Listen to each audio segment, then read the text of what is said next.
சமீபத்துல கூலி படம் வெளியாச்சு. இந்த படத்துக்கு உண்டான எதிர்பார்ப்பு கிட்டத்தட்ட 1000 கோடி அடிக்கும், பாக்ஸ் ஆபீஸ் கலெக்ஷனை கொண்டு வரும் அப்படிங்கிற மாதிரி பேசினாங்க. ஆனா படம் ரிலீஸ் ஆனதுக்கு அப்புறம் வழக்கம் போல மக்கள் அவங்களுடைய விமர்சனங்களை வைக்க ஆரம்பிச்சாங்க.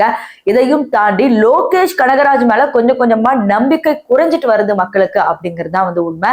அது என்னன்னு தெரிஞ்சுக்கணும்னா இந்த வீடியோ ஃபுல்லா பார்க்கணும். கூலி படம் என்னதான் ஒரு நல்ல படமா இருந்தாலும் நம்ம போன எக்ஸ்பெக்டேஷன்ஸ்க்கு ஏத்த மாதிரி இல்ல. ஆவரேஜ்னு சொல்ல முடியாது, பிலோ ஆவரேஜ்னு சொல்ல முடியாது, ஆவரேஜுக்கு மேல ஒரு பாயிண்ட் சேர்த்துக்கலாம், அவ்வளவுதான். இந்த படம் எல்லா படங்களிலும் இருக்கிற மாதிரி ஒரு நார்மல் ரிவெஞ்ச் ஸ்டோரி. அங்கங்க பேன் இந்தியா ஸ்டார்ஸை கூட்டிட்டு வந்துட்டு படத்தை பேன் இந்தியா லெவலுக்கு ஆக்கணும்னு நினைச்சா நாங்கெல்லாம் பார்க்கணுமா அப்படிங்கிற மாதிரி ரசிகர்கள் கேள்வி கேட்க ஆரம்பிச்சாங்க.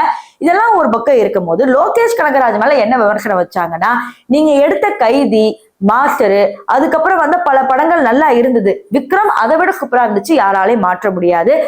நான் லியோ படங்களுக்கும் வந்த விமர்சனம் என்ன பாத்தீங்கன்னா, கிட்டத்தட்ட 600 கோடி அடிச்சிருச்சு. பட் ஸ்டில் அதுக்கு என்ன சொன்னாங்கன்னா, இது ஒரு ஆவரேஜான படம். ஃபர்ஸ்ட் ஹாஃப் நல்லா இருந்தாலும் செகண்ட் ஹாஃப்ல சொல்லிக்கிற மாதிரி ஒண்ணுமே கிடையாது.